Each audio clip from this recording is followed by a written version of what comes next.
I'm your host, the Sports Guru.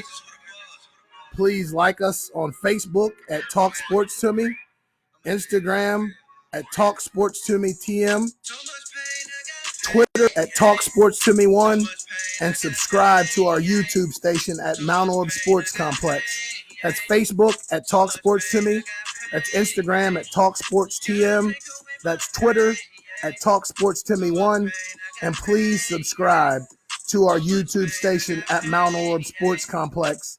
Talk Sports to Me. Vibing today with a little Piccolo Pete. Proud of him and what he's doing with his music career and whatnot. Pursuing a dream, always been a dream of his. And, I hope he makes that thing pop. Today starts a week-long 5-episode series titled Sneaker Gods, Sports, and Sneakers, How Kicks Control the Game. I'm sure most of you know a sneakerhead out there somewhere that's just obsessed with their tennis shoes and the way that they, their shoes got to match their outfits and so on and so forth. We all know some of those people. I am victim of being one of those people probably at some point in my past life.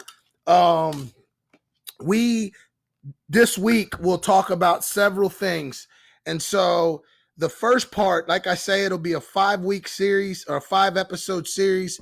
The first series, part 1, will be the rise of the shoe game. And we'll talk about sneakers and sports and how sneakers impact the world that we live in and the sports world, because tennis shoes are a big, big deal when it comes to the what guys have on their feet a lot of times, or what defines guys and how they feel, look good, play good.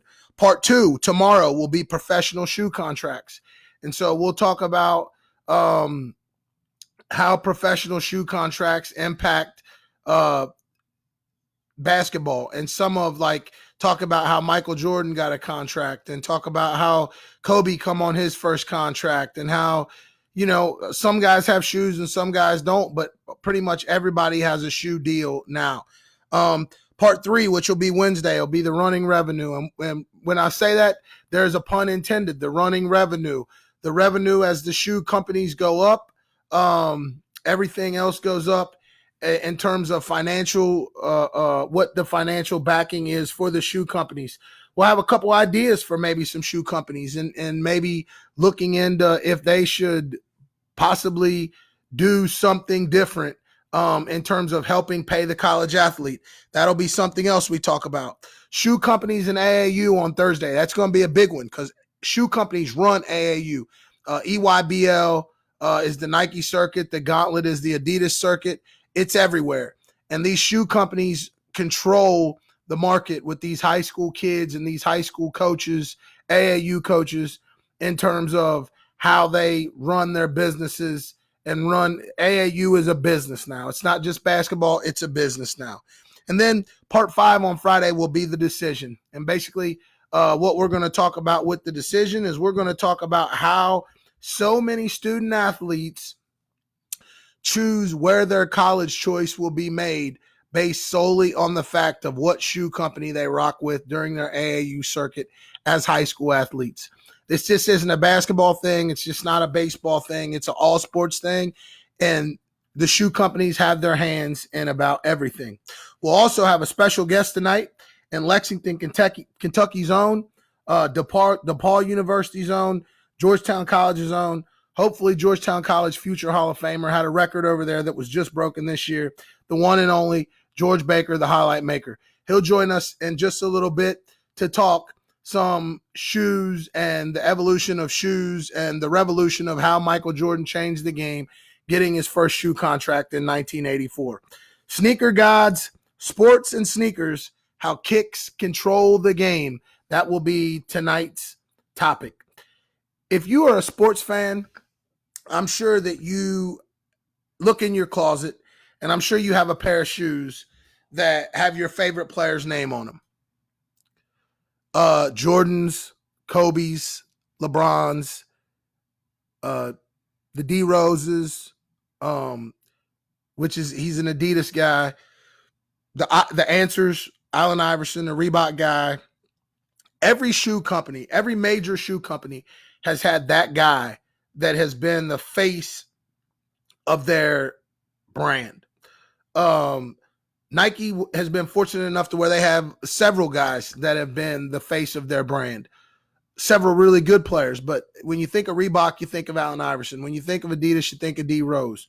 But I'm gonna go through a list of shoes tonight that are the top 10 basketball shoes all time, which was voted on a survey, and you'll probably be surprised by a lot of them because I didn't know that this many people knew this much about old sneakers. If in the case you don't have a pair of shoes in your closet that are LeBrons or that are Kobe's or that are D Roses, you probably got a pair of shoes in your closet that say Nike, Adidas, Jordan, Reebok, Converse, Under Armour, Puma, New Balance, and maybe even Asics. There's so many different types of shoe brands. And every shoe brand, what the shoe brands have done is they've molded themselves to try to target a certain group of people. So Asics is a running shoe, so they try to target the runners. Nike has become a basketball shoe. They try to target the basketball world. Under Armour has tried to target the football world. So all these different shoe companies have a goal in mind or a target group of people that they try to reach. And so today we'll go into what brands target certain groups of athletes, and does it work? And are there other shoe companies that make it extremely hard for them to continue to be at the top of the game? The shoe game really started, and a lot of people don't know this, especially the younger generation don't know this, but the shoe game really started in the early 1920s with Converse. And at the time, there was a really good basketball player, and we've all heard of him, by the name of Chuck Taylor. And that was the first shoe contract that was ever given by any shoe company. Converse gave Chuck Taylor an annual contract and started out with the production of the Chuck Taylor All-Stars. It's a basketball shoe that was used by most basketball players well in the excess of 50 to 60 years. One of my years in high school in the late 90s, we had Chuck Taylor All-Stars. They were a more updated version, and they weren't made out of canvas and cloth, but they were Chuck Taylor All-Stars. And so they made a comeback in the 90s. A couple colleges had shoe contracts with Chuck Taylor All-Stars in the 90s. And so the first ever basketball shoe that was made for basketball and for athletics was the Chuck Taylor All-Star. And so that was in the mid-20s, 1920s. Now, the shoe design also still popular, especially on the West Coast. If you go out west, if you go to Compton, or if you go to any LA neighborhood, you're going to see a lot of Chucks out there. There's a lot of Chuck Taylors, a lot of people that wear Chucks out there on the West Coast. It's a popular shoe on the West Coast. It's also a popular shoe by many. It's a popular shoe on a cultural progression as well. The culture of the shoe is very, very, very, very prevalent. For years, Converse held the sports world captive. No one else had produced a shoe that was worthy of being worn by great athletes or star athletes. And in 1972, so we started in the 1920s with the Chuck Taylor All-Star, and we fast forward for 50 plus years to the Nike, and Nike manufactured the Bruin and Blazer basketball shoe. Now, just based on the name of the shoe, I would say, with UCLA being in the midst of their historic run that's never been duplicated, imitated, anything in between, I would say that's who the shoe was probably produced for, the UCLA basketball team. The Bruin and Blazer was pricey back then, but it was popular. And it was popular amongst great players. Bill Walton wore the shoe. Kareem Abdul-Jabbar wore the shoe. So it was a great shoe, but it still wasn't quite enough to knock off the Converse. The Converse Chuck Taylor shoe had evolved, and it was a better shoe. They were making a little better shoe for guys who wanted to play high-level basketball. And so Nike was trying to take over at that time.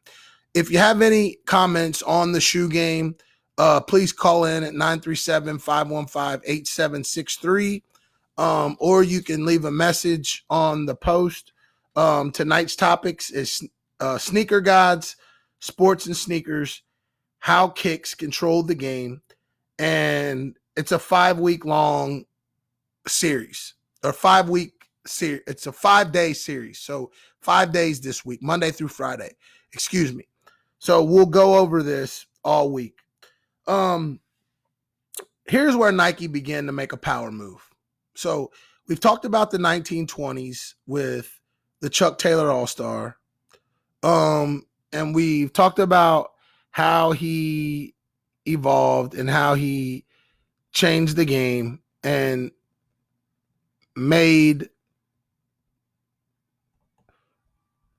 basically revolutionized a basketball shoe, made a basketball shoe and revolutionized a basketball shoe.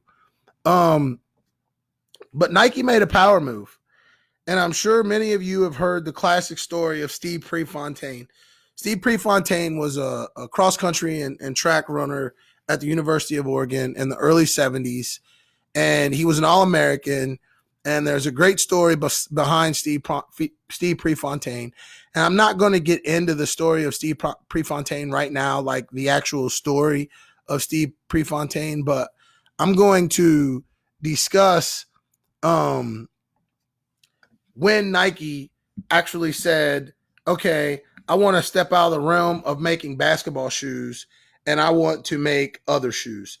And so they made a running shoe.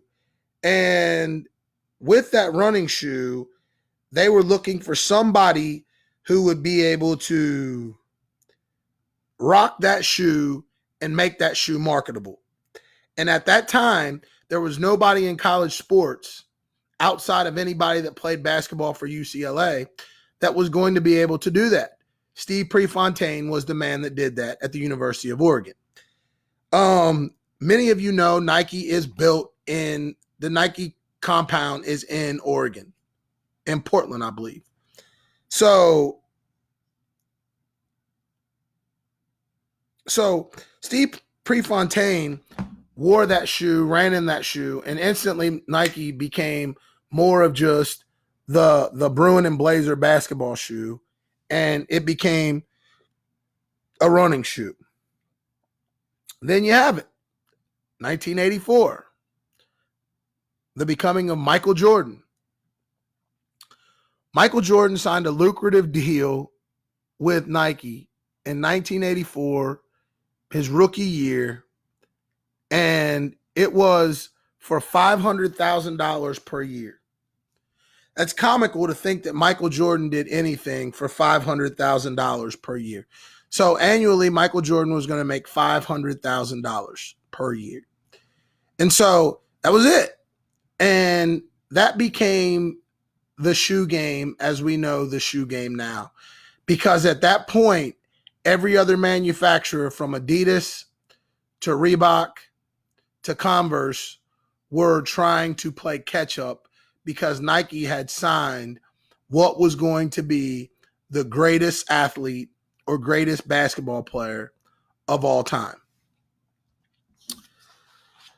So now, undoubtedly, Jordan is the most, I would say, to look into it, Jordan is probably the most popular and sold shoe amongst basketball players and the hip hop culture.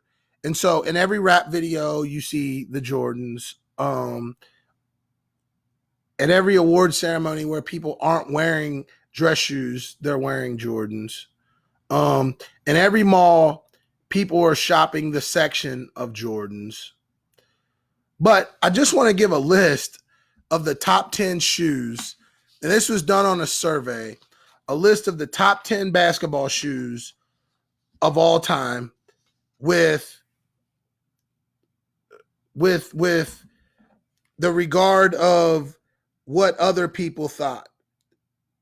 And so this is going to be funny because you're going to see that this list is not a list that you would probably think of what the top 10 basketball shoes of all time would be.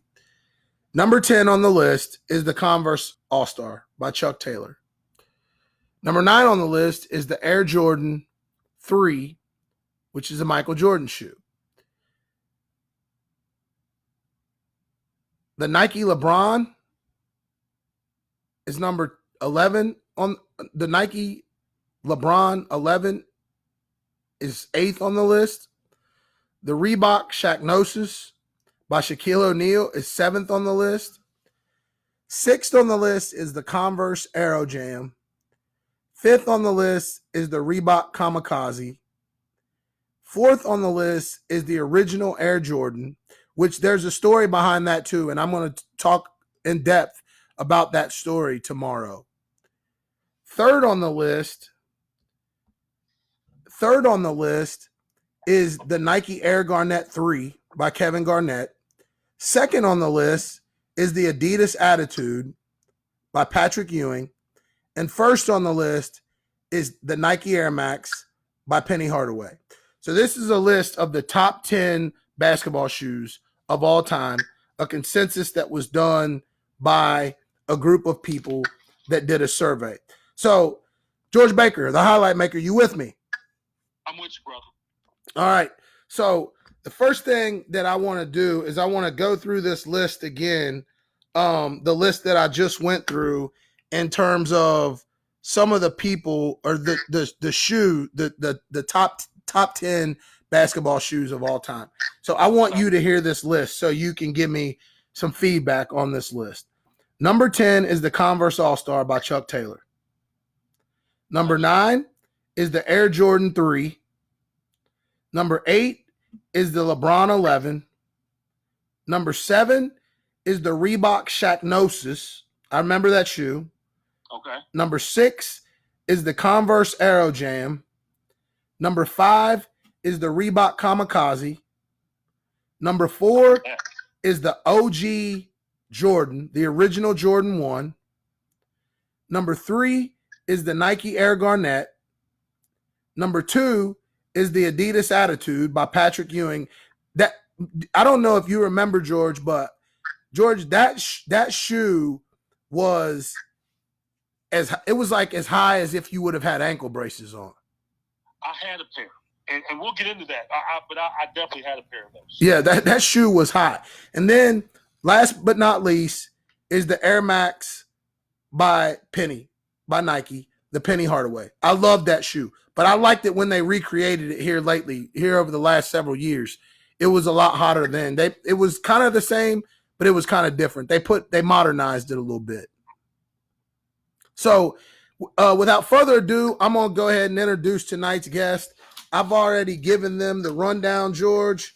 I've told them you are Lexington, Kentucky's own, Paul Lawrence Dunbar's own, DePaul University's own, Georgetown College all-time assist leader. LJ Coward broke your record. We're going to talk about that too. Hopefully future Hall of Famer at Georgetown College, the one and only George Baker and the highlight maker. And we're going to talk about a couple of things because my buddy just called me tonight, just a little bit ago. My buddy called me and was asking me some questions about the podcast and who I was having on tonight and so on and so forth. And I told him I was having you on, and he was like, "Man, why do I know that name?" And I'm like, "We played against him." And he was like, he's like, "I remember the name, but I don't remember where we played against him at." And I was like, it was probably the year 2000, maybe 2001, Maysville Dirt Bowl, at the at the Beechwood Park, and it was the Lexington Pistons with DP and Jerron Brown, and I'm trying to figure out if you were on that team. Yeah, Barry Bowman was on that team. Absolutely. And I told him, I said, because that was the best, like, at that time, the Dirt Bowl was, I mean, it was a great tournament, and it's still the greatest, like, pro-am men's tournament that you can play in within 100 miles around here. Like, there's no doubt about it. But that Lexington Pistons team was loaded. Let's shout out the Dirt Bowl first and foremost. Anybody who's listening to this podcast probably has a good idea of the Dirt Bowl and what it is and what it represents. But if you don't know anything about the Dirt Bowl, yes, it's great basketball, it's great atmosphere, it's great people, it's great food. But it's such a community-loving event, man. Like, people actually take vacation and make a weekend out of it and never play a game. Right. I mean, it's that kind of atmosphere, man, and we look forward to it every single year. Lamont and Brian do a heck of a job, man. You're always there. You bring your team, I bring my team. We trash talk. It's always all love, man. So you're not going to find a better tournament in Kentucky than the Maysville Dirt Bowl. The thing about the Dirt Bowl, George, is like guys like you and I, we played in the Dirt Bowl since the late 90s, right. And so we've been playing in it so long that it's not about bringing a team that can win it for you and I anymore. Like Bullshit. Well, George, the team you brought last year didn't have a chance to win, dog. Man, don't start with me, man. I thought you was just coming to play, man. Let's don't get. Start with me, man. Listen, man.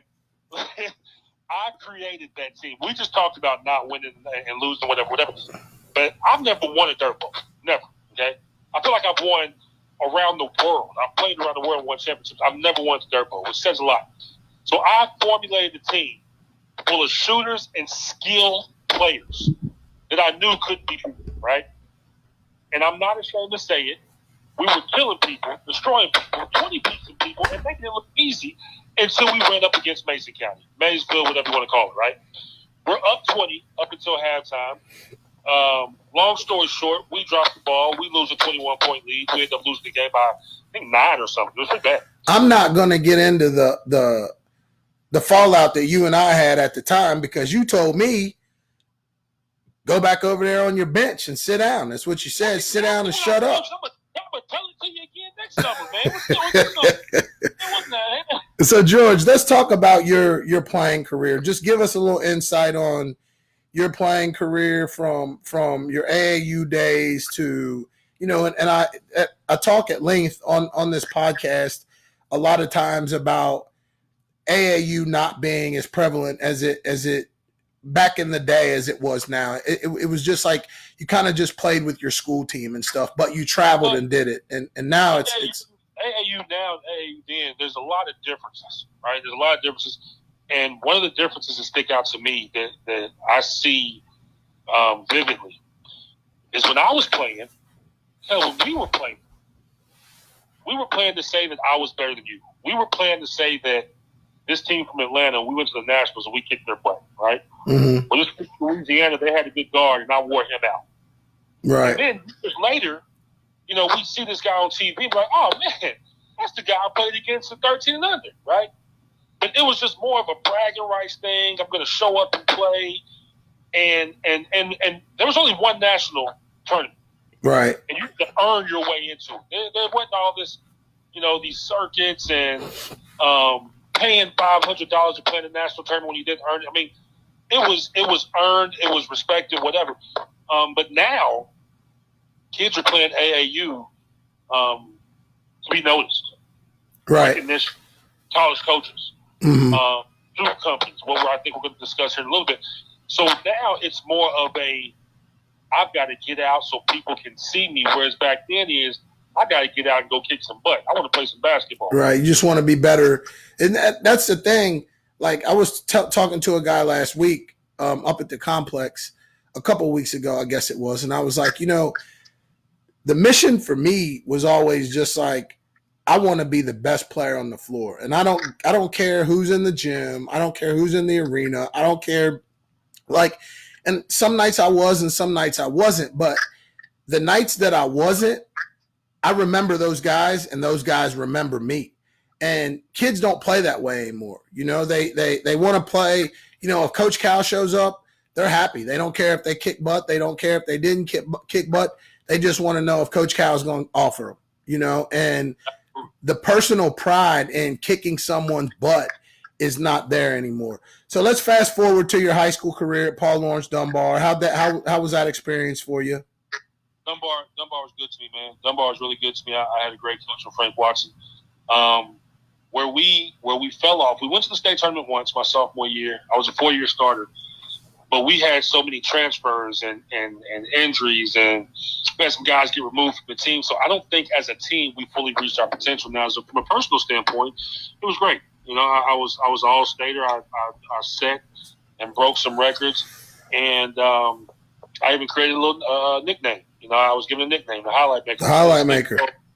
So high school was good to me. Now, where I fell off at, it was so good to me, and I was so big and physically talented that I never really worked hard at it. People don't realize that. Now, I went hard in practice. I went hard in games. You could never say somebody played harder than me when I was on the court. I played hard. But the getting out the cones and the working on my ball handling and getting up 500 shots and waking up early and going to the gym and lifting weights, I didn't do that stuff. Well, George, were there – I don't remember – and I come from a small community, you know, and so, like, there was a lot of good basketball in Maysville and in Ripley and where I grew up, but at Rotary Park and at the girls' gym and that type of thing. But that was what we did. We played ball. We might have got out before people got to the park. We might have stayed later, and we might have went earlier in the day. But, like, nobody was really ever telling me about the cones and stuff. So I mean, I don't think it was a thing that you didn't do it because you love the game. Like, you love to play basketball. You did then and you do now. You love to play basketball. And so I think if you would have been, and this is not a knock against the coaches, nobody trained that way then. You know, nobody had innovated at that time in the early 90s, late 80s, mid 90s, what a workout was, you know. And even when I got to college and we would have individual workouts for 40 minutes or 45 minutes or whatever, it was always 300 or 400 or 500 shots, but it was just, you know, coming off chairs and, you know, dribbling around chairs and shooting over top of brooms. And the workout, the material wasn't available then like it is now. So I don't think it was a thing of something that you chose not to do. I think it was something that, as good as your coach may have been at getting you better in X's and O's and keeping you on the court, guys back then that just didn't know how to train. And some of those guys that are coaching now, like even my high school coach is a legendary high school coach in Ohio in terms of you know, wins and X's and O's, and people know him and he can get jobs a lot of places. But even him, he tells me all the time, I need you to train. I need you to train. I need to send some kids to you to be trained, because those OGs just don't know how to train. So now, next thing, tell me about the transition from high school. You sign at DePaul, right? Yeah. And so tell me about the DePaul experience, the recruiting process, the DePaul experience. And I don't want to get too far off of the shoe thing, but I want to know your story because it's all going to filter into the shoe thing as we go on. So tell me about that. I'm going to piggyback off what we just talked about as far as the working hard. So when I get to, and a lot of kids I train, I tell them, if you want to be good in Kentucky, if that's your goal, that's your ultimate goal, then that's fine. You want to be the best player in Kentucky, that's great. We need to look further out. If you really want to be successful, look further out. I want to be the best player in Kentucky and be one of those guys that kick some butt in Indiana or Chicago, or I flew out to California to a camp and I did my thing there. So I say that to say this. I get to DePaul, and the first night we're on campus, we're all there. We all decide we want to link up and play some pickup ball. We're going to see what everybody has, because we're a top 10 team preseason. So we want to see what everybody has. And I remember standing at the top of the key. I was probably check ball. And one of my teammates named Paul McPherson, some may be familiar with Paul. He's 6'2", and he does not work out. Never worked out. It's a freak of nature. He's standing up under the rim. And he looks at me and goes, Jimmy, throw that thing toward the rim. right? I threw a lob. I threw it way behind him. It was a terrible lob. In my mind, I'm going, the first impression these guys are going to see of me is this terrible lob. So my whole season's going to be shot to hell.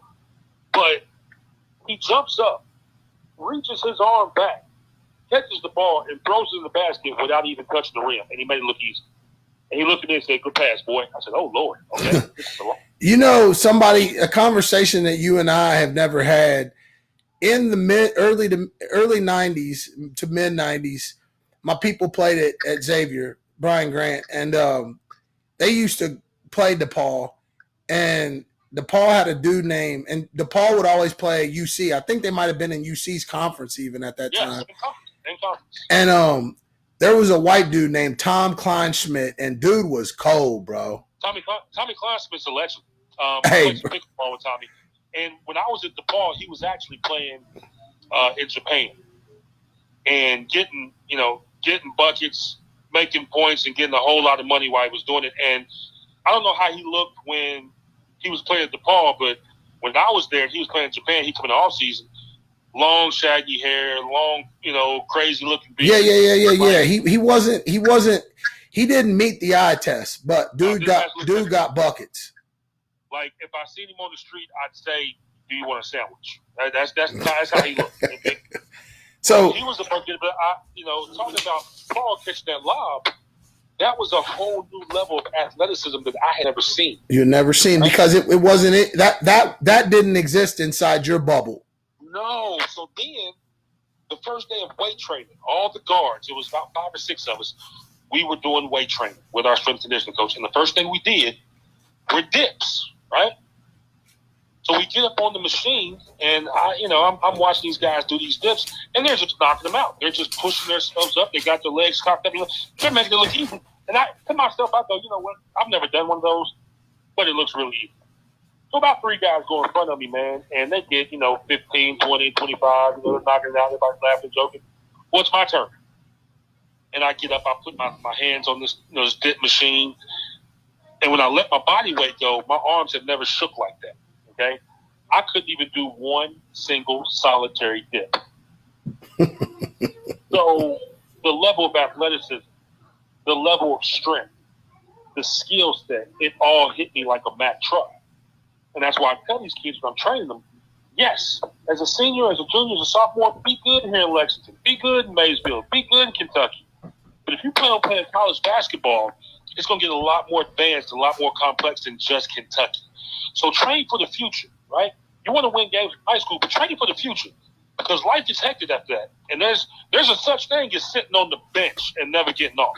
Just because you get a scholarship does not earn you playing time. Well, my uncle used to say, don't get lost in the shuffle. Because when every team's back is against the wall, so there's going to be 2 things that happen. There's going to be a team's going to be really good, and they're going to have their core 7 or 8 guys, 9 guys that are in the rotation, and everybody else accepts their role, right? And that's going to be the team that is having a winning season, that's got a chance to make the tournament, that's got a chance to win the conference tournament. And then there's going to be the team that's 500 all year, and that's most teams. And so when your team is 500 all year, your coach is going to play his cards like a game of poker, and he's going to keep switching it up to try to get the best hand possible. Don't get lost in the shuffle. And that's what my uncle used to tell me all the time. Let me ask you this. When you were playing in high school, when you were playing in college, how important was the shoe that you wore? Okay. I'm glad you asked that. High school, it wasn't very important to me. I'll be honest with you. We had a lot of sneakerheads. We had guys that would miss the first 2 hours of school, first 2 classes, to go stand in line at Fayette Mall to get a new pair of Jordans. We had those guys. Right. I just wasn't that guy. Like, I'm not going to lie to you. My mom would go to Shoe Corner, okay, and get me a pair that would just match my uniform, and I would think that was the greatest thing ever because, I just wasn't a sneakerhead, but I watched them all around me. When high school wasn't that important, okay? So then when I get to DePaul, holy cow, we're sponsored by Adidas. And every single day, again, we're a top team. Every single week, at least 2 or 3 times a week, we'll come in for practice or a workout. There's a new pair of shoes in our locker. There's a new sweatsuit. There's a new Adidas jumpsuit. There's a new Adidas hat. There's a new Adidas pair of slides. There's some shell toes in there for us to walk around. So that was my first introduction to shoes in abundance. And it was crazy because we had a guy on our team named Quentin Richardson. Some familiar, some may not. I remember Q. Q was a dog.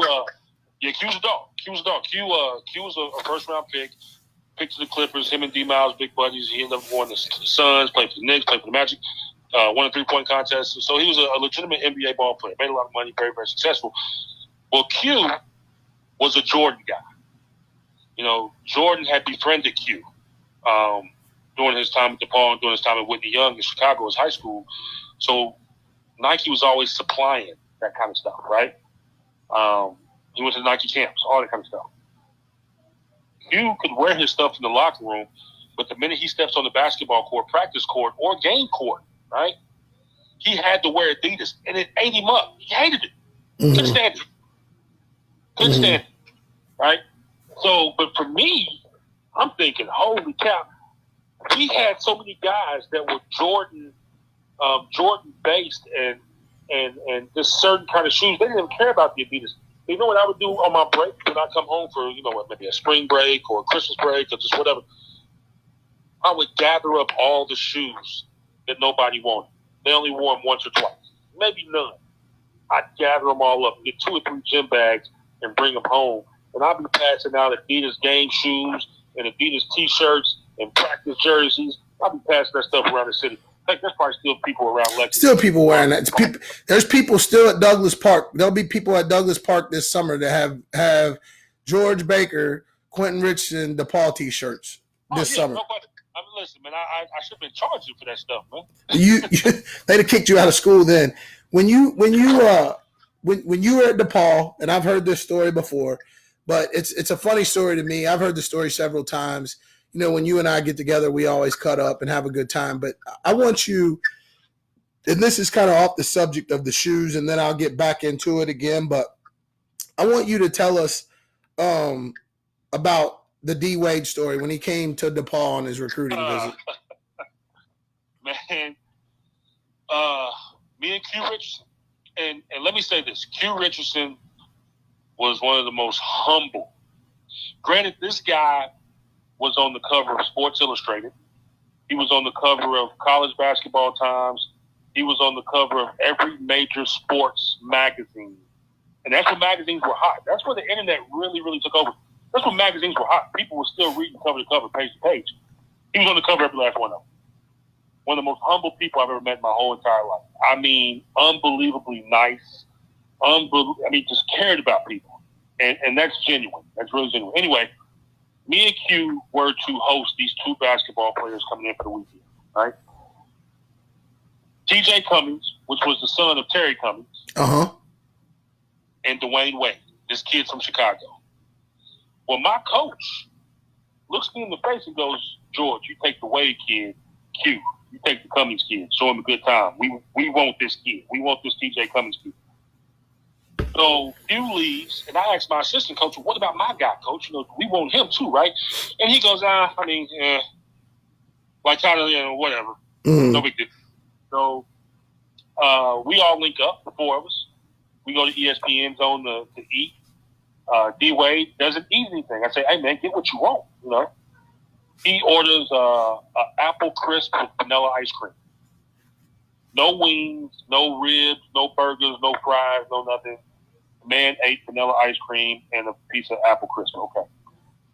So there's games at ESPN Zone. He didn't really want to play anything. He just wanted to chill out and kind of watch the atmosphere. Okay. So we leave the restaurant and say, hey, man, what do you want to go do? I got a couple of female friends who are waiting for us at a local college establishment. I don't want to say bar, but and they're waiting on us, man. Or we can go down on campus. We can find something to get into, a couple parties. We can go downtown. We can do whatever we want to do, man. Like, I got the keys. We can do this. And he goes, hey, man, you got video games in your apartment? And I go, yeah. I do. I just kind of want to. We don't go back and order pizza, man. Play some video games. I'm thinking, and who's this kid? So we go back, and I asked him. I said, "Man, who else recruiting you, man?" And he goes, "I had a couple of schools. Marquette's probably the biggest one, but I don't even know how serious they are." He said the only reason the ball gave me a visit because I'm from Chicago. He said this. So I'm thinking, oh my God, okay. And then we were very low key after that, and then from there on out, you know the rest. He goes to Marquette, has a heck of a regular season, gets into the NCAA tournament, and pretty much destroys Kentucky with a triple-double, and then ends up being a number, 3 or 4 pick in the draft, and he's a Hall of Famer now with 3 championships and one of the top 5 two guards in all NBA history. And this is a guy who most schools were just going to overlook. That's crazy, man. Like, people don't understand, like, B. Grant was kind of the same way. He was at Georgetown. My grandparents and his grandparents and his parents, rest in peace, Uncle Tommy. B's dad just passed away last week. Just buried him a few days ago. But when Brian was in high school at Georgetown, some things happened, freshman year, sophomore year, junior year, just never really played a complete season. Senior year comes around, grows 5 or 6 inches.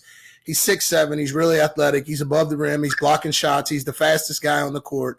And he's got a motor. And so they're talking to – they're at a game, and he's looking for Jim Arnzen, the guy from Shawnee State that I signed to go play for. And he's looking for him. And it's like beginning of the season – Coach Arnzen was the only person that was really around. Nobody else was coming. And as the season went on and as his numbers started to go up and as they started to win more games, he comes out of the locker room. He's looking for Coach Arnzen. Coach Arnzen's like, Brian, do you know who that is over there? He's like, no, who is it? He's like, that's Gino Gaudio and Skip Prosser. He's like, who are they? He's like, from Xavier. He's like, you need to go talk to him. And so he goes over there, he talks to him, and he ends up signing, pretty much he had a visit at West Virginia, and Xavier told him a day or two before he was supposed to go to West Virginia, like, hey, we need you to sign. We need you to sign now because we've got this one scholarship left, and we're going to offer it to this kid if you can't sign pretty much now. And that happened to me 3 different times, and guess what? One of the schools was Xavier. Right, and so he doesn't. He takes the scholarship at X. He never does make it to West Virginia on his visit. And so he's a freshman. And there was a kid named John Paul that was at Georgetown. And, he wasn't an athlete or whatever the situation was. But he's talking to Coach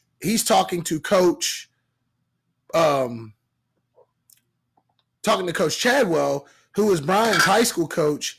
And he's telling Coach Chadwell, he's like, I think Brian's going to do okay at Xavier. And Coach Chadwell was like, Coach Chadwell played at Xavier back in the 70s.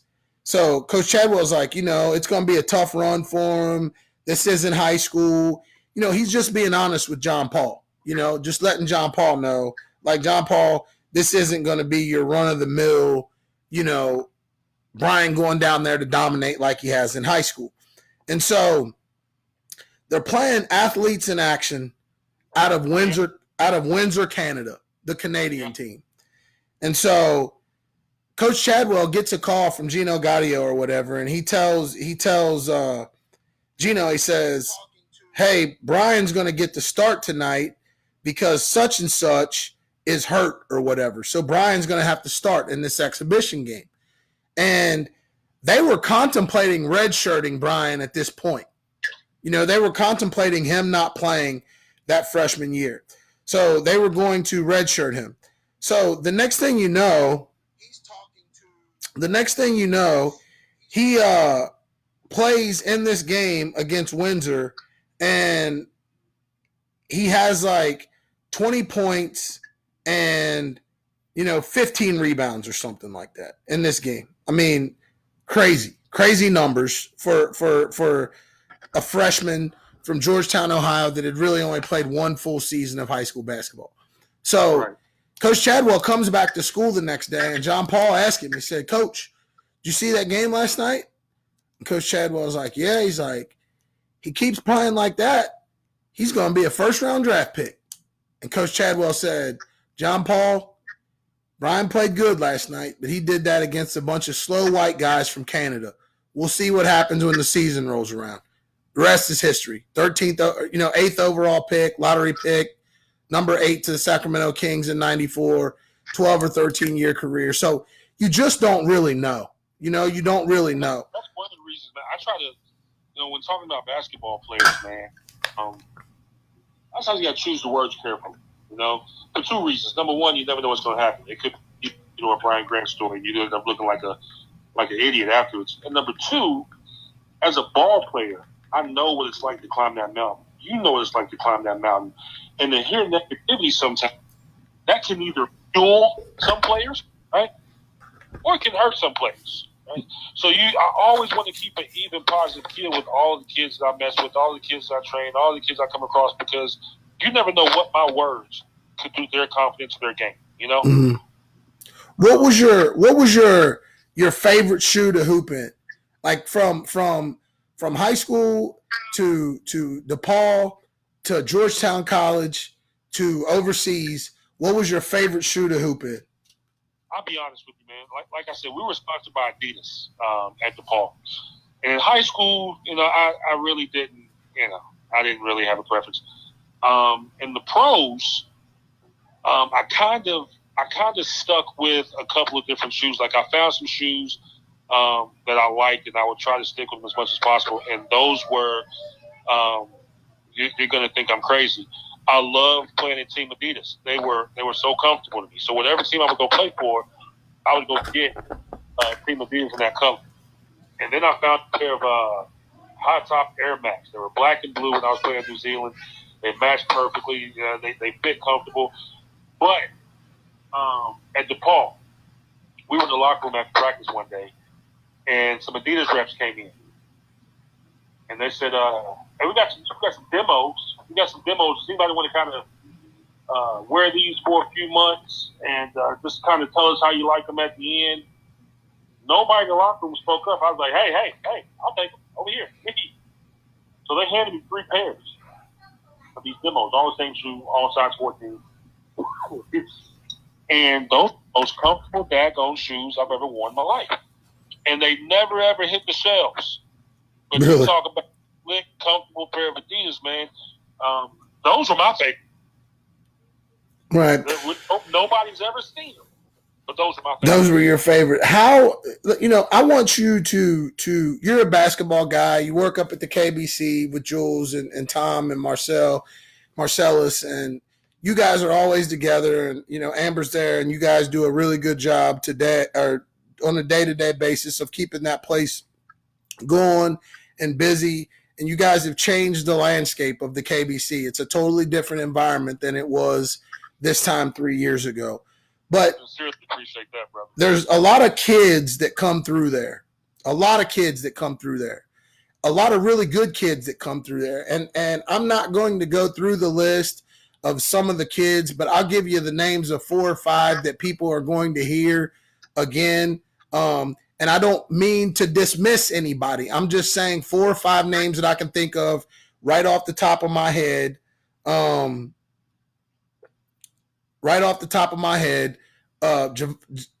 Carter from Louisville. Reed Shepard. Oh, gosh. Reed Shepard. Jerron's boy. Left-hander, really good one. Yep. Jerron's son. Blake Reed comes through there. He scored 1,000 points in 2 years, one of them being as an 8th grader. I love Blake and Kate. Let's see. That's 4. And then we've had kids like Justin Powell through Camp 1 stuff, KBC stuff.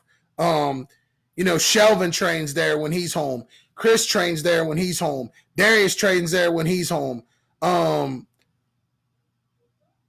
Guys work out there. Guys play at the KBC. And you guys are doing a great job there. But here's my question. With all the teams and all the notoriety that you guys get through the KBC and all the people that are through there and the EYBL event that comes through there and all the stuff that goes on there, how is the shoe companies how are the shoe companies affecting the game of basketball right now, and how are they affecting sports in general? And try to keep it as brief as possible, because I know you could go on about this for hours because you see it on a day-to-day basis at the KBC. But how are shoe companies affecting the game of basketball and sports in general? I'll keep it brief because I got to put some burgers on the grill for the family, and if I don't feed them, then it's going to be a long night. So I will keep it brief. Gosh, it's going to be really broad, man. But the shoe companies, the shoes in general, okay? And I'm going to branch off into something else. You're probably going to kill me for this. Fashion, music, just everything that revolves around basketball off the court, okay? It's a culture thing. Okay? It's a culture thing. It's all about culture. We have kids walk in. Listen, man, this is the craziest thing. If you're a basketball guy, you've seen the NBA game before the game starts. The guys are walking through the tunnels. They got their sunglasses on, even though the tunnel is semi-dark. They got the crazy outfits on. They got the backpacks on with absolutely probably nothing in them. Like it's a culture thing. We have kids walking through the KBC just like that with their AirPods on. I had a guy walk in with the sunglasses. He had a bag on his back with the shoes in his hand. It's a culture thing, man. It's crazy. It's the craziest thing. And the thing is, Sonny Vaccaro, okay? If you don't know Sonny Vaccaro, like I said, we're going to keep this brief. If you don't know Sonny Vaccaro, people, Google it. You'll figure out exactly. We'll talk about him a lot Thursday. Right. And George Rapley, okay, you don't know him, Google him too. They started this whole Nike and Adidas thing, right?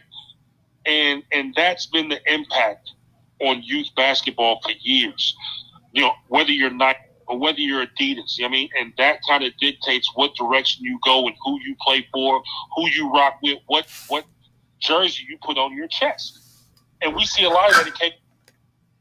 There'll be a kid whose best friend plays for this certain team, and this certain team is very talented. They go all over the place. They get notarized as college coaches. They travel. They pay for everything, yada, yada, yada. Oh, I can't rock them. They Adidas. I'm a Nike guy, so I got to go over here.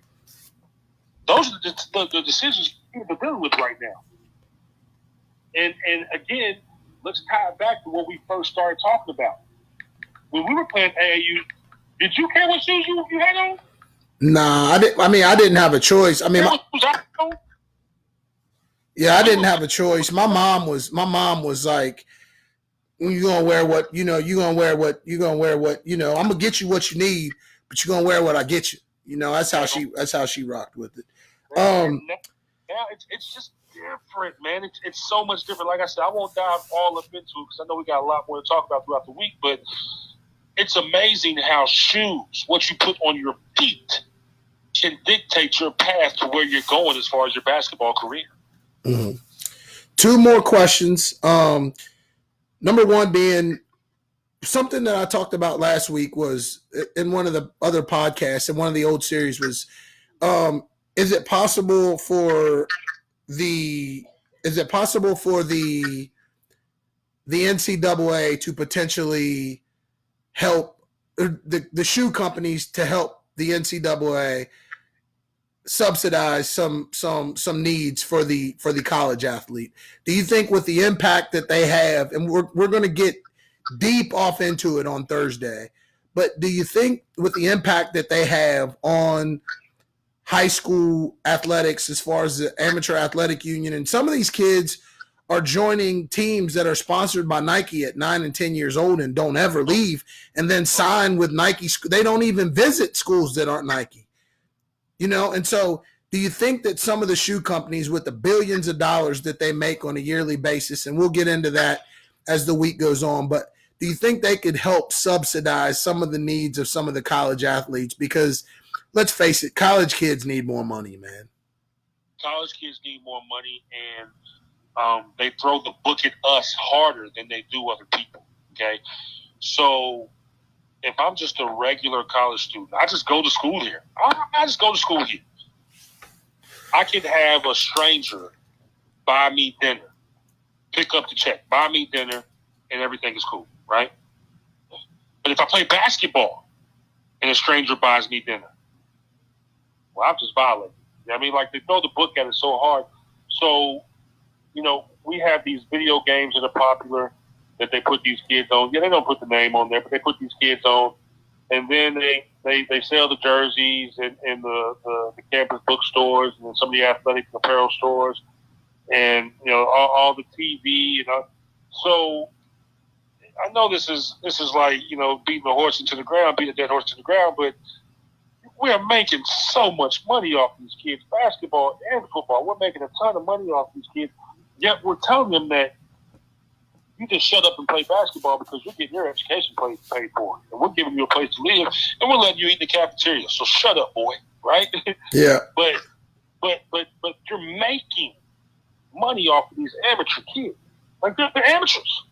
And you can talk, listen, people can talk about the Ball family all they want to. You can talk about LeVar, you can talk about LaMelo, right? But these kids were cashing in on their talent and their marketability at a very early age. And none of them are hurting for anything. So as critical as we might have been about these guys 4 or 5 years ago, look at them now. Lonzo will be in the league for years, okay? LaMelo will be a top 5 pick. LeVar is sitting back pretty. Mm-hmm. And LiAngelo, he's in the G League, and he's good because his brothers are good. Right. I remember that family that says loser, they're successful because they've cashed in on their talents and their marketability. They made themselves marketable.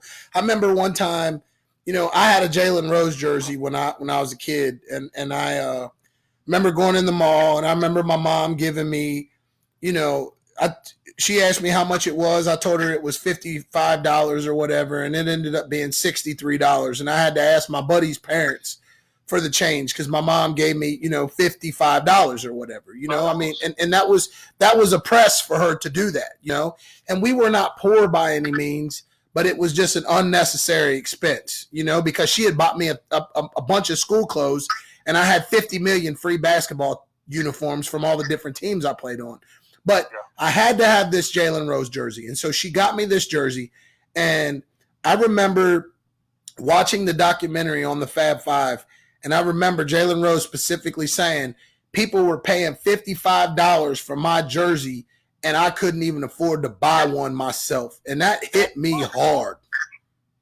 Jalen Rose said people were paying $55 a piece for my jersey, Michigan number 5. People were paying $55 a piece for it. Millions of people.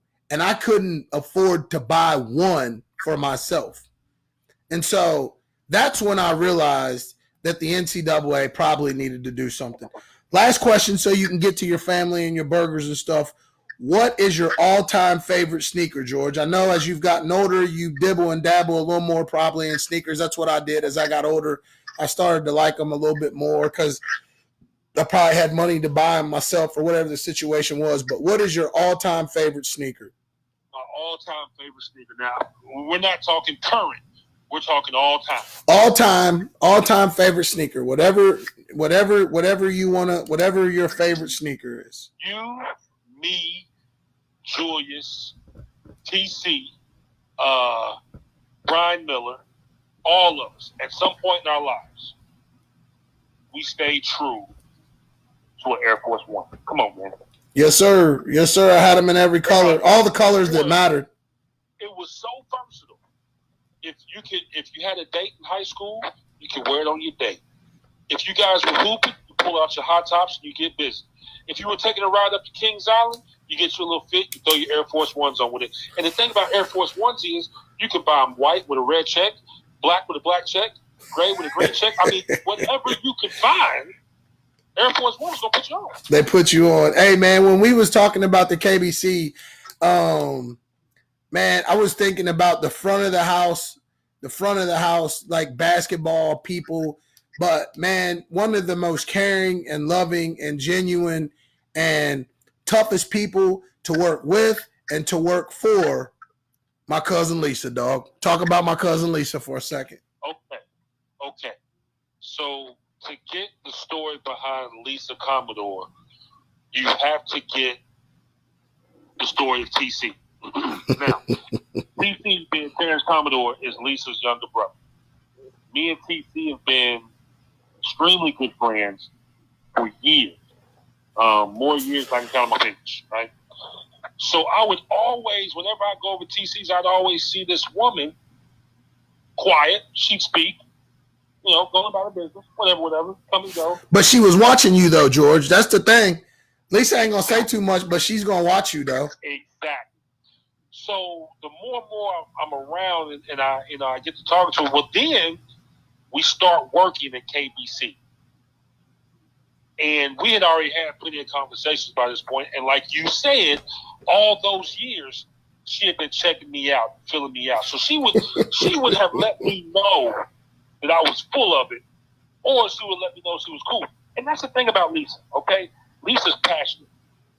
Lisa's passionate about people. She's passionate about the KBC, and she's passionate about the people at KBC, right? Mm-hmm. So a lot of times, because she wants things to go right, because she's in love with what we're doing, and she loves the people around her, she's going to go hard. And some people can't take her going hard. Mm-hmm. And that's okay. Because if she's going hard and she's on your butt, guess what that means? She loves you. She loves you. Yep. She loves you. When I tell you she loves hard, she loves super hard. And I'm not ashamed to say it. I love her too. I do anything for Lisa. You talk about a family-oriented person who will ride and will die for you, and that's what she is.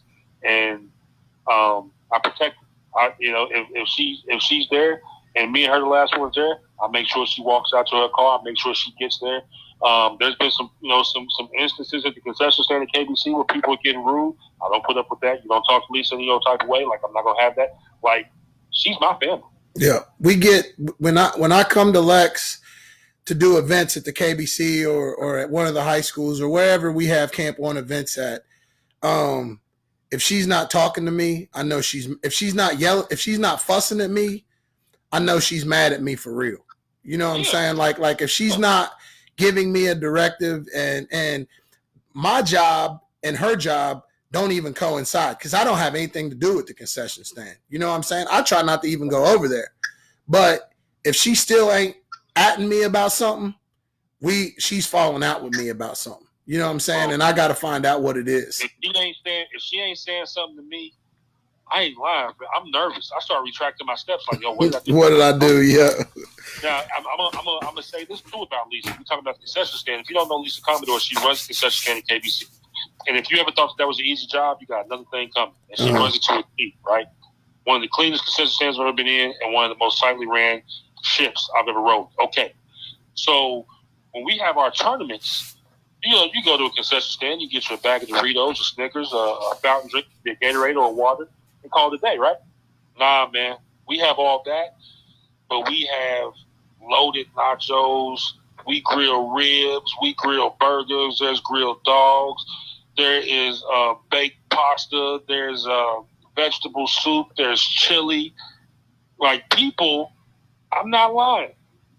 People have paid admission to come in for a tournament and not have any kids to the tournament. They paid admission just to go eat the concession stand, man. Right.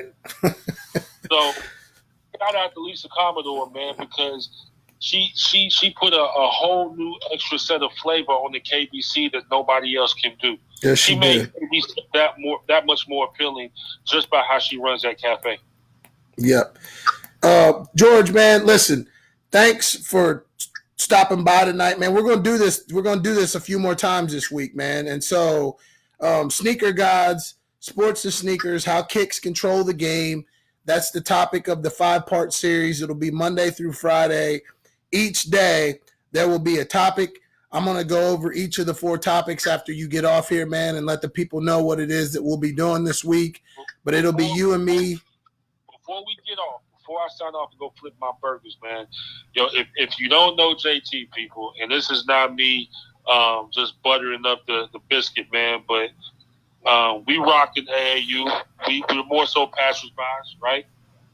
Then we get to Maysville tournament, and your team used to kick my butt's team all the time. It took me years for me to actually beat your team. But nevertheless, it's always been love with me and JT. Okay, cool. Well, then I see you at camp, right? the way you work with the kids, the way you stay on the kids, but you're very, very passionate about it. I can tell you really care about what you're doing.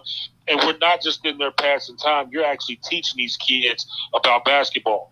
Or when a coach is talking and the kid is dribbling the basketball, you'll get on that kid. You'll make the whole camp pay for it.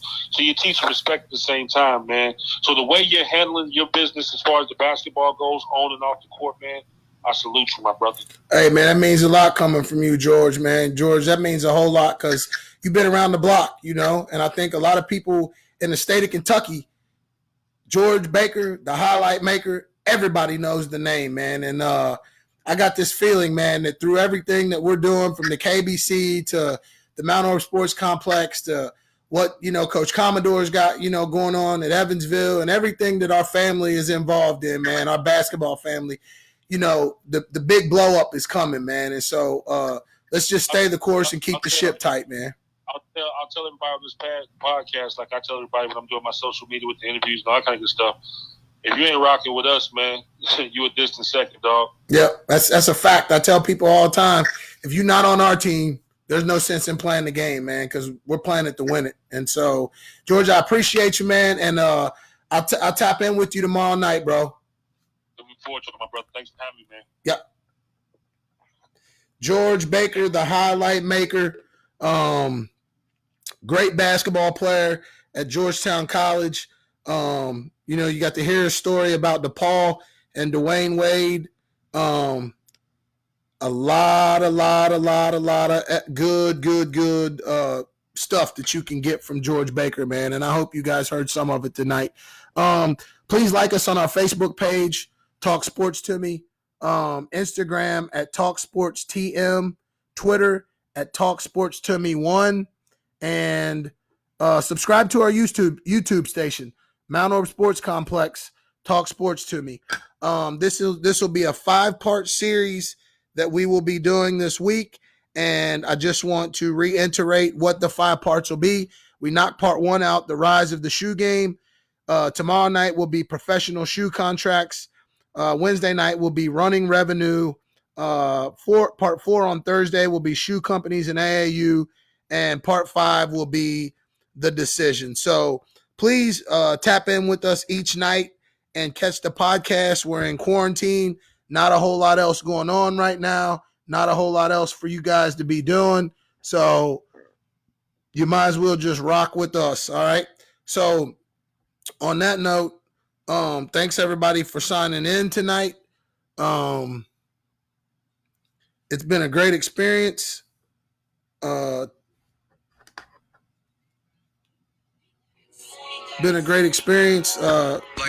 to George. So I'm gonna send you out with some Piccolo Pete. Pain, man, pain. Stay safe. I think I can't go nowhere unless it's with a buzz. I'm gonna tell you how I feel. Yeah. So much pain, I got pain. Yeah. So much pain, I got pain. Yeah. So much pain, I got pain. Yeah.